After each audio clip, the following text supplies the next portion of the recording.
Hello students, welcome back. Today I am here to discuss inflation, मुद्रास्फीति economics का एक topic है और अभी बीपीएससी 68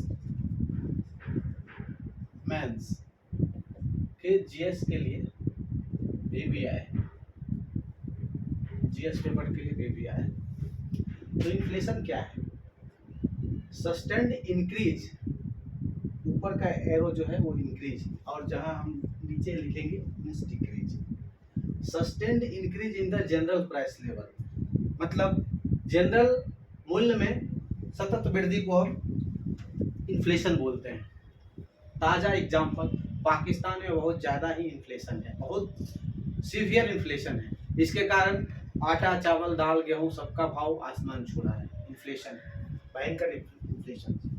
तो आखिर ये इन्फ्लेशन है क्या? हिंदी में इसको बोलते हैं मुद्रास्फीति। मुद्रास्फीति यानी जब किसी चीज का डिमांड, मान लीजिए मार्केट में टमाटर का डिमांड बहुत बढ़ गया है, जैसे पाकिस्तान का एग्जांपल लेते हैं, वहाँ टमाटर मिल नहीं रहा है, इतना टमाटर वो लोग खा रहे हैं कि जितना डिमांड है उतना सप्लाई हो नहीं पा रहा है। सप्लाई क्यों नहीं हो पा रहा है? वहाँ पे प्रॉपर उतना खेती हो नहीं पा रही। इंडिया से टमाटर जाता था, इंडिया ने कट आउट किया ट्रेड रुकने के कारण से, तो वहाँ डिमांड ज़्यादा है और सप्लाई कम है, तो इसको इन्फ्लेशन बोलते हैं। तो क्या होता है, टमाटर के दाम में आसमान चढ़ गया, 200-250 रुपए किलो हो गई वहां पे। यानी कि जब किसी चीज का डिमांड, डिमांड बोले तो मांग, बड़ा हो जाएगा सप्लाई से। सप्लाई क्या है? आपूर्ति। जब डिमांड बड़ी हो जाएगी सप्लाई से तो इन्फ्लेशन आ जाएगा। और इसके उल्टा, जब मार्केट में डिमांड किसी चीज का कम है और सप्लाई बहुत ज्यादा है तो आर्थिक मंदी आ जाएगी, या फिर इसको महंगाई भी बोल सकते हैं। डिमांड ज्यादा है, सप्लाई कम है, तो जो स्थिति आती है उसको इन्फ्लेशन बोलते हैं, या बोलते हैं महंगाई। महंगाई आ गई, डिमांड ज्यादा सप्लाई कम, महंगाई। और एक टर्म है अपोजिट, डिफ्लेशन। डिफ्लेशन, मुद्रा अपस्फीति। इसमें क्या होता है कि जो डिमांड है वो कम जाता है सप्लाई से। यानी मार्केट में जैसा देखिए, नोकिया का एंड्रॉइड मोबाइल आ जाने के कारण नोकिया के मोबाइल का वैल्यू बढ़ गया, डिमांड उसकी कम गई, मोबाइल मार्केट में बहुत बन गया। अब क्या हो रहा है कि नोकिया की जो कंपनी थी वहां मैन्युफैक्चरिंग बंद हो गया, मोबाइल बिक नहीं रहा, मैन्युफैक्चरिंग बंद हो गया। तो मैन्युफैक्चरिंग बंद होने से क्या हो रहा है, जो वर्कर था, लेबर लोग, वो बेरोजगार हो गया। लेबर बेरोजगार हो गया तो क्या हो गया, बेरोजगारी बढ़ गई। यानी कि जब डिमांड सप्लाई से कम रहती है, यानी मांग कम है और आपूर्ति ज्यादा है, तो ऐसा स्थिति को हम लोग डिफ्लेशन बोलते हैं, या आर्थिक मंदी। ऐसी जिस देश की स्थिति होती है, आर्थिक मंदी की स्थिति बोलते हैं, इसको डिफ्लेशन और ये इन्फ्लेशन। तो जब इन्फ्लेशन आ गया तो उसको कैसे कंट्रोल करेंगे? जब इन्फ्लेशन आया तो अभी क्या हो जाएगा, डिमांड जो है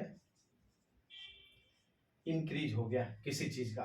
अगर किसी चीज का डिमांड बढ़ता है तो क्या होता है, उसके प्राइस में इंक्रीज होता है। जैसे टमाटर का, आटा का पाकिस्तान में बहुत डिमांड बढ़ गया, तो हुआ क्या, जो इंडिया में 30 रुपया में आटा मिल रहा है वहां 230 रुपया में मिल रहा है। यानी कि डिमांड बढ़ने से प्राइस में वृद्धि हो गई। प्राइस क्या है, दाम, मूल्य में वृद्धि हो गई। डिमांड बढ़ा तो प्राइस में वृद्धि होगी। अब प्राइस में वृद्धि हो गई तो अब क्या हो जाएगा, उसका मैन्युफैक्चरिंग बढ़ने लगेगा। लोग कुछ सोचेगा, अरे अब आटा बेचना शुरू कर देते हैं, मैन्युफैक्चरिंग बढ़ेगा। मैन्युफैक्चरिंग में बढ़ोतरी होगी। जब मैन्युफैक्चरिंग में बढ़ोतरी होगी तो क्या होगा, प्राइस बढ़ने के बाद प्रॉफिट में वृद्धि होगी। जैसा अभी आटा जो है 30 में मिल रहा था, अभी आटा पाकिस्तान में 230 में मिल रहा है, यानी प्रॉफिट ज्यादा बढ़ रहा है ना, अगर यहां से ले जाके बेचे तो प्रॉफिट बढ़ेगी। प्राइस बढ़ने के बाद प्रॉफिट बढ़ेगी, और जब प्रॉफिट किसी चीज में ज्यादा होने लगता है तो सारा दुकानदारी उसी लोग बोलता रहे, अच्छा आटा अभी बहुत महंगा मिल रहा है, सब लोग आटा ही बेचो। तो फिर क्या होता है, प्रॉफिट के बाद मैन्युफैक्चरिंग बढ़ने लगती है।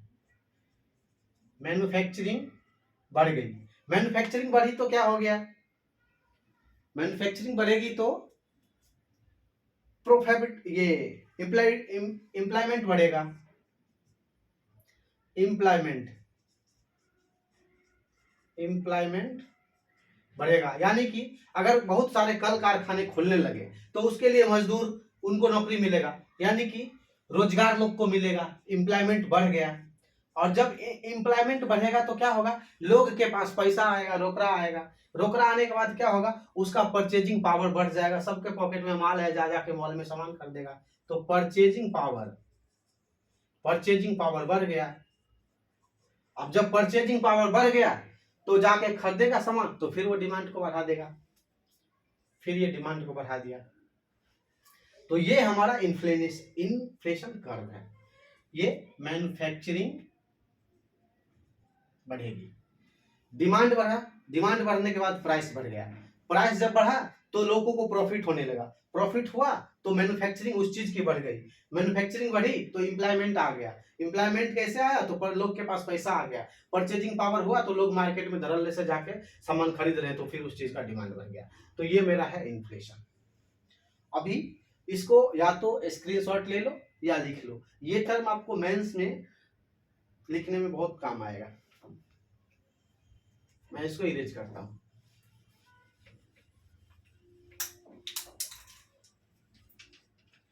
अभी मैंने बात करी बेरोजगारी की, अनएम्प्लॉयमेंट की, अनएम्प्लॉयमेंट, ये अनएम्प्लॉयमेंट क्या है, बेरोजगारी। बेरोजगारी कब आएगी, कल कारखाने बंद हो गए, नोकिया के कंपनी में जो मैन्युफैक्चरर थे, मोबाइल का डिमांड कम गया, लोगों को छुट्टी देना शुरू किया, नौकरी से भगाना शुरू किया, बेरोजगारी बढ़ गई। तो अनएम्प्लॉयमेंट और इन्फ्लेशन के बीच एक कर्व है जो साइंटिस्ट दिया है, उसके नाम पे है फिलिप्स कर्व, फिलिप्स कर्व। तो हम देखते हैं कि फिलिप्स कर्व क्या बोलता है।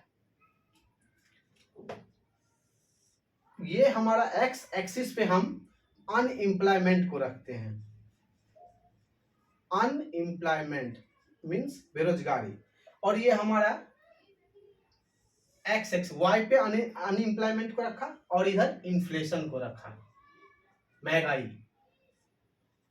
इन्फ्लेशन को रखा। तो क्या होगा, इसके बीच जो रिलेशन है अनएम्प्लॉयमेंट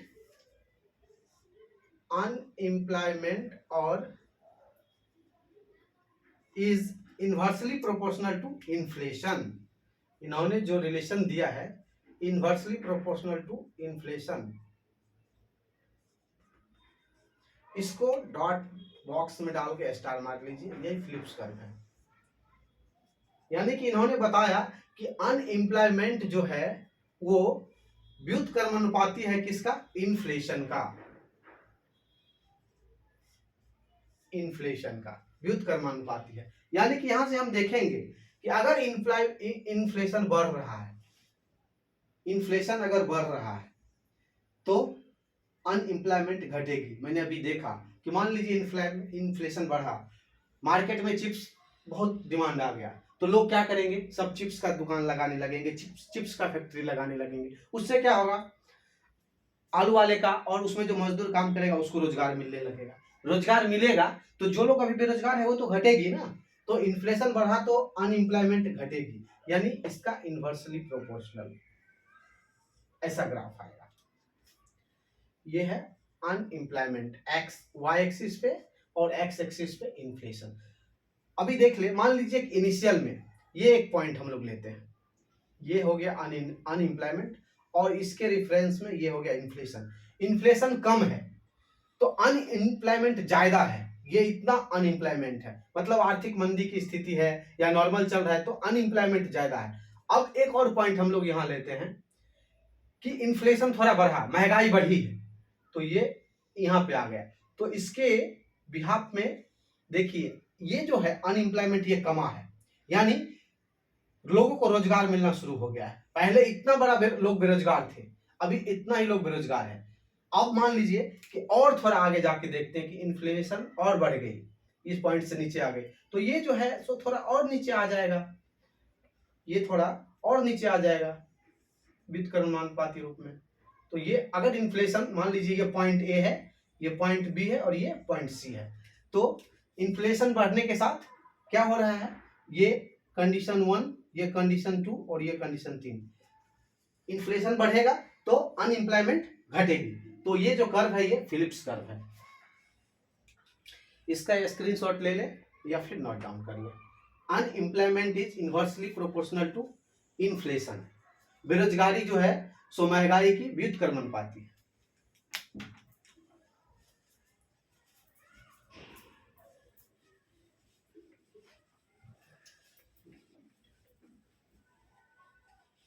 इन्फ्लेशन को कंट्रोल करने के लिए कौन पॉलिसी बनाएगा? देश में महंगाई बढ़ गई है, इसको कौन कंट्रोल करेगा? तो इसको कंट्रोल करेगा RBI, reserve bank of India. एक पॉलिसी बनाएगा। कैसा पॉलिसी बनेगा? मॉनेटरी पॉलिसी बनाएगा, मौद्रिक नीति बनाएगा, मॉनेटरी पॉलिसी बनेगा, मॉनेटरी पॉलिसी बनाएगा। हिंदी में इसको बोलते हैं मौद्रिक नीति, मौद्रिक नीति बनाएगा, आरबीआई करेगा। और डिफ्लेशन को कंट्रोल करने के लिए, आर्थिक मंदी को, डिफ्लेशन को कंट्रोल करने के लिए जो है सो गवर्नमेंट फिस्कल पॉलिसी बनाएगा। फिस्कल पॉलिसी ये कैसी होती है? राजकोषीय नीति, जैसे कि टैक्सिंग, जो बजट आता है साल में उसमें टैक्सिंग, बोरोइंग, ये सब कुछ उसमें सुधार करके डिफ्लेशन को कंट्रोल करेगा। तो कौन करेगा? ये गवर्नमेंट कौन है? ये अपना देश का सरकार। ये किसको बोलेगा, किसके थ्रू करेगा? ये बोलेगा मिनिस्ट्री ऑफ फाइनेंस, यानी कि वित्त मंत्रालय को बोलेगा भाई देश में बहुत आर्थिक मंदी है। कोरोना के टाइम में क्या हुआ था, देश में आर्थिक मंदी आ गई थी, तो उसको ऐसा कुछ पॉलिसी लाया। बैंक वाले को क्या बोला कि लोन में थोड़ा छूट कर, ताकि लोग जो है सो लोन में इंटरेस्ट, होम लोन लेना शुरू करेगा तो बाजार में पैसा चलमान होगा, तो उससे आर्थिक जो स्थिति देश की खराब है वो थोड़ा मजबूत होगा, बैंक के पास पैसा आएगा, बैंक किसी और को लोन देगा, फिर उससे इंटरेस्ट आएगा। तो अगर हम मान लीजिए कोई लोग इंटरेस्ट ही नहीं लेता है तो बैंक को पैसा कहां से मिलेगा? तो गवर्नमेंट बोलता है मिनिस्ट्री ऑफ फाइनेंस को, वित्त मंत्री को, कि कुछ फिस्कल पॉलिसी बनाओ। ये किसके थ्रू करता है? मिनिस्ट्री ऑफ फाइनेंस जो है सो जब बजट लाता है फाइनेंस मिनिस्टर, फाइनेंस मिनिस्टर के थ्रू क्या करता है? सालाना बजट, एनुअल स्टेटमेंट, इसी को तो बजट बोलते हैं, इसके थ्रू फिस्कल पॉलिसी लाता। कैसा पॉलिसी लाया? Fiscal policy. आरबीआई कैसा पॉलिसी लाया? Monetary policy. मॉनेटरी पॉलिसी में क्या क्या होगा? इसके अंदर तो वही होगा आपका CRR, SLR, repo rate, reverse repo rate, RR, triple R, reverse repo rate, और MS, marginal standing facility rate, उसके बाद बैंक रेट। ये सारी जो पॉलिसियां हैं ये मॉनेटरी पॉलिसी हुई। कौन लाएगा? आरबीआई लाएगा। किस लिए लाएगा? इन्फ्लेशन अगर है तो उसको कंट्रोल करने के लिए लाएगा। ये CRR, SLR, bank rate, repo rate, triple R, MSFR, ये अभी हम देखेंगे कि ये मॉनेटरी पॉलिसी आरबीआई चेंज करता रहता है। ये सीआरआर, एसएलआर, रेपो रेट को हर 2-3 महीने में चेंज करता है। रेपो रेट बढ़ा दिया, अभी बैंक लोन इंटरेस्ट बढ़ गया सबका, तो इसको अब हम देखेंगे, ये चीज को फोकस करेंगे। स्क्रीनशॉट ले ले या आप इसको लिख ले। तो अभी हम देखें inflation sustained increase in the general price level, यही डिफ्लेशन रहेगा तो अपोजिट हो जाएगा, सस्टेन्ड डिक्रीज इन द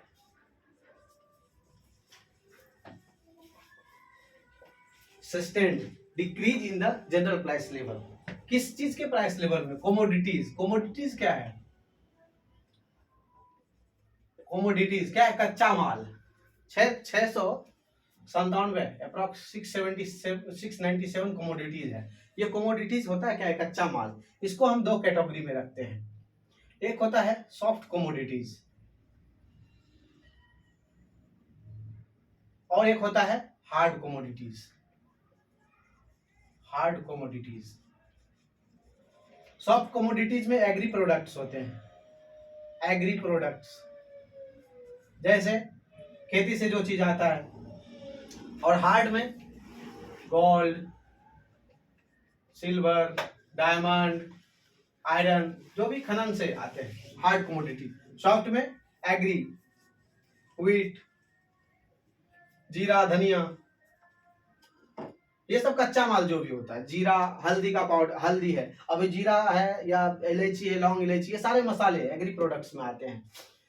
इसको जब हम क्रश करके पैकेट में भरते हैं तो ये जाके प्रोडक्ट बनता है। अभी तो ये कच्चा माल था, जब ये पैकेट में जाके पैक हो गया तो अब प्रोडक्ट बन गया। तो कमोडिटी और प्रोडक्ट में यही डिफरेंट है। कमोडिटी कच्चा माल हो गई, कच्चा माल को जब हम प्रोसेसिंग करके पैक्ड लाके मार्केट में लाते हैं तो वो प्रोडक्ट बन जाती है, उत्पाद बन जाता है। चना, ये सारे सॉफ्ट कमोडिटी और हार्ड कमोडिटीज।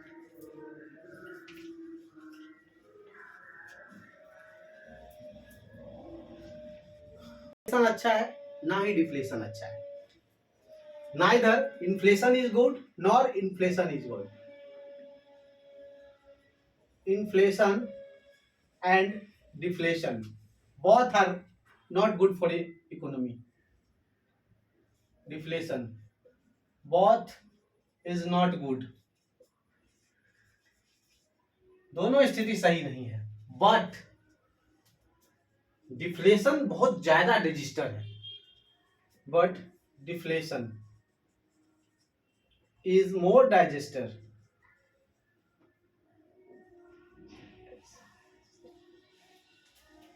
for economy.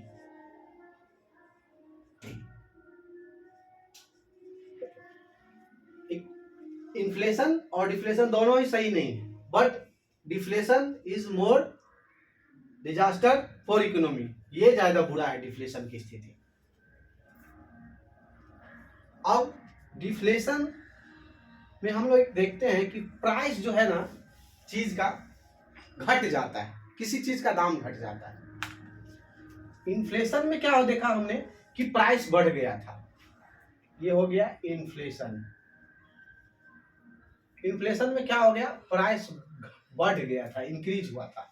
और डिफ्लेशन में हम क्या देख रहे हैं कि चीज का प्राइस घट रहा है।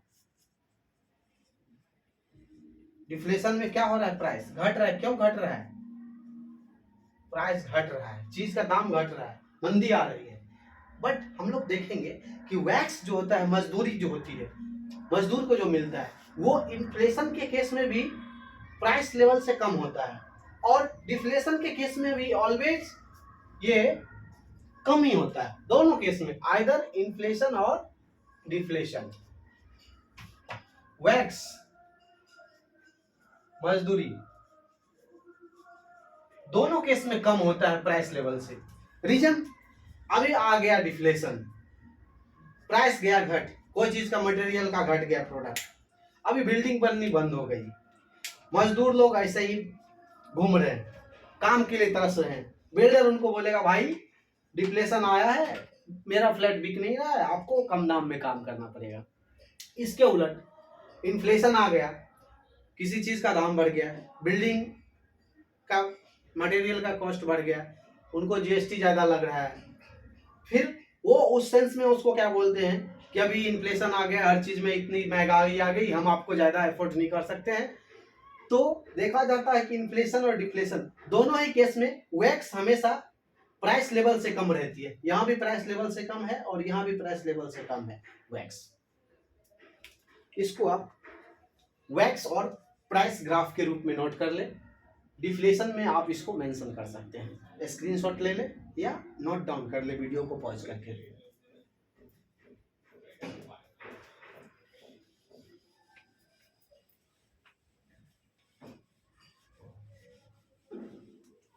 अब हम देखते हैं कि जो इन्फ्लेशन आता है इसको एस्टिमेट कैसे करते हैं। एस्टिमेशन ऑफ इन्फ्लेशन, जो इसको हम कैसे कैलकुलेट करेंगे, कैसे पता करेंगे कितना इन्फ्लेशन है, महंगाई कितनी है। Estimation of inflation. इसको कैलकुलेट कैसा करेंगे, महंगाई निकालने का तरीका क्या है? तो ये दो तरीके से होता है, एक CPI कंज्यूमर प्राइस इंडेक्स और दूसरा WPI होलसेल प्राइस इंडेक्स, थोक मूल्य सूचकांक और खुदरा मूल्य कंज्यूमर उपभोक्ता मूल्य सूचकांक।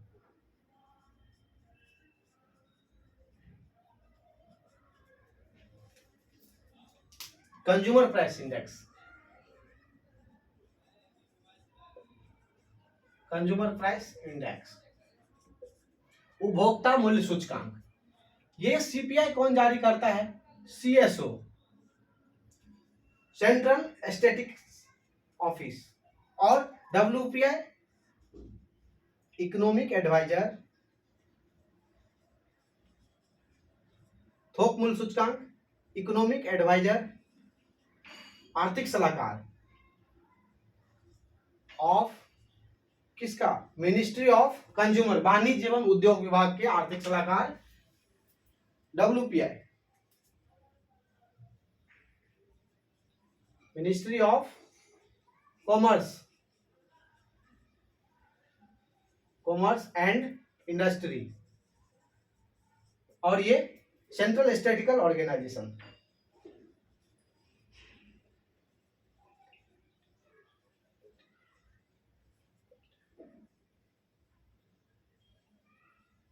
ऑफिस CSO, इसका बेस ईयर 2012, इसका बेस ईयर आधार वर्ष, एक बेस मान के चलते हैं ना, एक बेस ईयर 2011-12,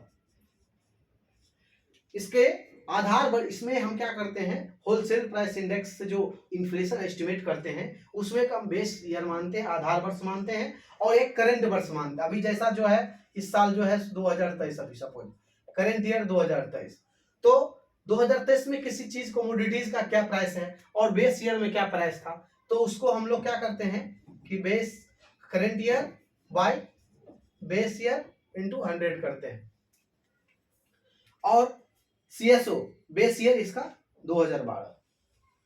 तो इस दोनों विधि से हम लोग WPI wholesale price index, consumer price index उपभोक्ता मूल्य सूचकांक, इसको कौन जारी करता है? CSO base year 2012। थोक मूल्य सूचकांक, इसको कौन जारी करता है? Economic adviser of ministry of commerce and industry, base year आधार वर्ष 11-12। इसके आधार पर हम लोग इन्फ्लेशन को कैलकुलेट करते हैं कि देश में कितनी महंगाई है।